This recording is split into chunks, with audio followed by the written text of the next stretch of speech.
نحمده ونستعينه ونستغفره ونؤمن به ونتوكل عليه ونعوذ بالله من شرور أنفسنا ومن سيئات أعمالنا من يهده الله فلا مضل له ومن يضلله فلا هادي له ونشهد أن لا إله إلا الله وحده لا شريك له ونشهد أن سيدنا ومولانا محمدا عبده ورسوله أما بعد أعوذ بالله من الشيطان الرجيم بسم الله الرحمن الرحيم النبي أولى بالمؤمنين من أنفسهم وقال النبي صلى الله عليه وسلم لا يؤمن أحدكم حتى أكون أحب إليه من والده وولده والناس أجمعين صدق الله العظيم وصدق رسوله النبي الكريم ونحن على ذلك لمن الشاهدين والشاكرين والحمد لله رب العالمين.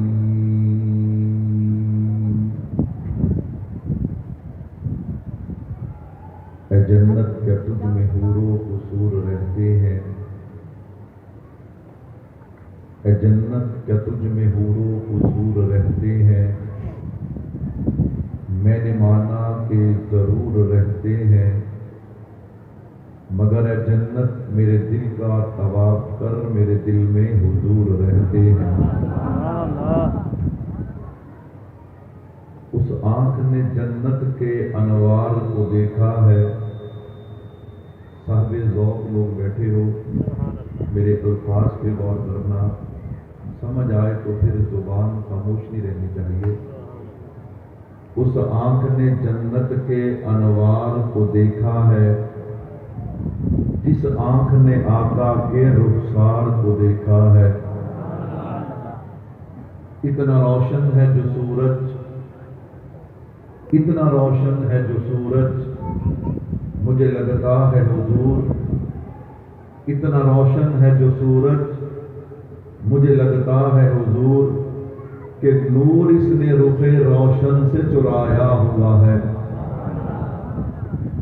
اور کیسے ابو بکر و عمر کے ہیں مقدر جاگے، کیسے ابو بکر و عمر کے ہیں مقدر جاگے، میرے آقا نے انہیں ساتھ سلایا ہوا ہے۔ اور ایسا چہرہ کبھی دوزخ میں نہیں جل سکتا، ایسا چہرہ کبھی دوزخ میں نہیں جل سکتا، جس نے سرکار کی سنت کو سجایا ہوا ہے۔ لے شوق سے نام صحابہ کا، چرچا عام صحابہ کا، گر طلب ہے تجھ کو جنت کی تو پلہ تھام صحابہ کا۔ میرے نہایت ہی واجب الاحترام اسٹیج پہ تشریف فرما حضرات علماء کرام، بالخصوص استاد العلماء، استاد الحدیث حضرت اقدس مفتی ارشاد الحق صاحب دامت برکاتہ العالیہ، دیگر عزیز بزرگوں، دوستوں، بھائیوں، آج پہلی مرتبہ ہمارے جامعہ خیر العلوم کی بزرگ شخصیت، میری مراد ہمارے محتمم صاحب حضرت مولانا محمد عبداللہ صاحب دامت برکاتہ العالیہ حضرت کی پرخلوص دعوت اور حکم پر دین کی نسبت سے آپ حضرات کی زیارت کا شرف حاصل ہو رہا ہے۔ اللہ سے دعا ہے اللہ ہم سب کا یہاں مل بیٹھنا دین کی باتیں سننا اپنی بارگاہ میں قبول و منظور فرمائے۔ میں بلا تاخیر و تمہید چاہتا ہوں اپنے عنوان پہ آغاز کلام کروں، میں آپ کو بیدار کروں کہ کبھی سبحان اللہ، کبھی ماشاء اللہ، کبھی ایک ہاتھ، کبھی دو ہاتھ، کبھی کھڑے ہو جائیں۔ میں اس طرف نہیں جاؤں گا، میں اپنی بات کا آغاز کروں گا، اور جو مجھے عنوان دیا گیا ہے میرا یقین ہے وہ عنوان آپ کو بولنے پہ مجبور کر دے گا، کہو انشاءاللہ۔ مجھے حضرت نے حکم دیا کہ میں نے آپ حضرات کے سامنے امام الانبیاء صلی اللہ علیہ وسلم کی محبت اور علماء دیوبند کی جو حضور سے محبت ہے، ان دو چیزوں کو بیان کرنا ہے۔ میں نے عنوان ترتیب دیا ہے محبت رسول اور علماء دیوبند، کہہ دو سبحان اللہ۔ اب میں آغاز کلام کرنے چلا ہوں، جہاں تک وقت اور آپ کے ذوق نے ساتھ دیا انشاءاللہ میں ایک لمحہ بھی آپ حضرات کا ضائع نہیں کروں گا۔ میں اپنے عنوان پہ 3 باتیں آپ حضرات کے گوش گزار کرنے چلا ہوں۔ نمبر 1 محبت رسول، سب کہہ دو صلی اللہ، سارے نہیں پڑھتے، سب پڑھ لو صلی اللہ علیہ وسلم۔ اس نظریے کے ساتھ پڑھ لو، یہاں پڑھیں گے فرشتے پہنچا دیں گے، وہاں جا کر پڑھیں گے حضور سنیں گے بھی، جواب بھی دیں گے صلی اللہ علیہ وسلم۔ میرے بھائیوں توجہ کیجئے، پہلی بات میرے محبوب کی محبت کی اہمیت کیا ہے۔ نمبر 2 محبت کسے کہا جاتا ہے۔ نمبر 3 علماء دیوبند کی اپنے محبوب سے محبت کیا ہے۔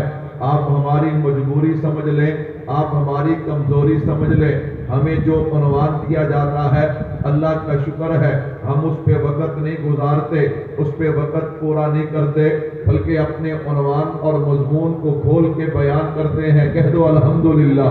یہ تو عنوان ہی بڑا پیارا ہے۔ نمبر 1 محبت رسول صلی اللہ علیہ وسلم کی اہمیت کیا ہے۔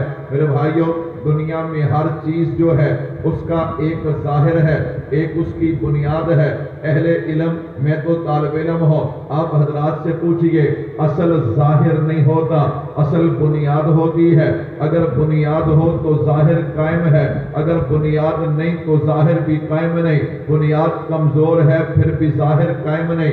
ایک عمارت ہے، اس کا یہ ظاہر ہے، ایک اس کی بنیاد ہے، پہلے بنیاد ہے پھر ظاہر ہے۔ اسی طرح میرا اور آپ کا جو ایمان ہے اس ایمان کا ایک ظاہر ہے، یہ نماز، روزہ، حج، زکوٰۃ، جہاد، تلاوت، ذکر و اذکار، یہ درود پاک پڑھنا، اللہ کے راستے میں خرچ کرنا، یہ سب ظاہر ہے۔ ایک اس کی بنیاد ہے، وہ بنیاد کیا ہے؟ جسے محبت رسول صلی اللہ علیہ وسلم کہا جاتا ہے۔ بنیاد کیا ہے؟ وہ میرے محبوب کی محبت ہے۔ میرے محبوب کی محبت ایمان کی بنیاد ہے، ایمان کی اساس ہے، ایمان کی جڑ ہے۔ تو پھر مجھے یوں کہنے دیجیے نا، اگر محبت رسول ہے تو کلمہ قبول ہے، ایمان قبول ہے، نماز قبول ہے، روزہ قبول ہے، حج قبول ہے، زکوٰۃ قبول ہے۔ اور اگر محبت رسول ہی نہیں تو پھر کوئی عمل بھی قابل قبول نہیں۔ اسی کو قرآن یوں بیان کرتا ہے، النبی اولیٰ بالمؤمنین من انفسہم، اور میرے محبوب نے فرمایا لا یؤمن احدکم حتی اکون احب الیہ من والدہ وولدہ والناس اجمعین۔ شاعر نے نقشہ کھینچ دیا، کیونکہ وقت کم ہے نا، شاعر نے نقشہ کھینچ دیا، نماز اچھی، روزہ اچھا، حج اچھا، زکوٰۃ اچھی، مگر باوجود اس کے میں مسلمان ہو نہیں سکتا جب تک نہ کٹ مروں میں خواجہ یسرف کی حرمت پہ، خدا شاہد ہے کامل میرا ایمان ہو نہیں سکتا۔ اب آپ کی مرضی ہے، میں نے آپ سے نہیں کہنا سبحان اللہ، یہ ہمارے اکابرین کے کچھ ذوق کے خلاف بھی ہے۔ میں نے کہا کچھ کام تو وہ کیا کرو نا جس سے ان بزرگوں کی آنکھیں ٹھنڈی ہو، ان کا سینہ ٹھنڈا ہو۔ یہ نہیں جس کے سٹیج پہ دو دیکھا وہ اپنے سٹیج پہ شروع کر دیا، ہم اکابر پرست ہیں، آپ ہمیں کہتے رہے، ہمیں کوئی فکر نہیں۔ میں نے کہا ہم اکابر پرست ہیں، یہاں تک پہنچے ہیں اسی اکابر پرستی کی وجہ سے پہنچے ہیں۔ میرے بھائیوں توجہ کیجیے گا، آپ کی مرضی. آپ سبحان اللہ آہستہ کہیں, آپ سبحان اللہ اونچی کہیں. میں بات کا آغاز کر رہا ہوں. میں نے تمہید باندھی ہے, اہمیت محبت رسول. نمبر 2, محبت کسے کہتے ہیں؟ اب ذرا توجہ رکھنا, محبت کسے کہتے ہیں؟ اللہ نے کائنات کی ہر چیزوں کے درمیان جو ہے ایک مقناطیسیت پیدا کی ہے. اگر یہ مقناطیسیت بے جان چیزوں کے درمیان ہو اسے کشش کہتے ہیں, جیسے کشش سے ثقلا وغیرہ. اور اگر جاندار چیزوں کے درمیان ہونا اسے میلان کہتے ہیں. اور عربی کا مشہور محاورہ ہے الجنس یمیل الی الجنس. میرے بھائیو اس طالب علم کی بات پہ اب ذرا توجہ رکھنا. میں عنوان شروع کرنے لگا ہوں, محبت کیا ہے اور میرے محبوب کی محبت کیا ہے. الجنس یمیل الی الجنس, جنس اپنے جنس کی طرف میلان کرتا ہے. یہ میلان جب بڑھ جاتا ہے تو محبت کی صورت اختیار کر جاتا ہے.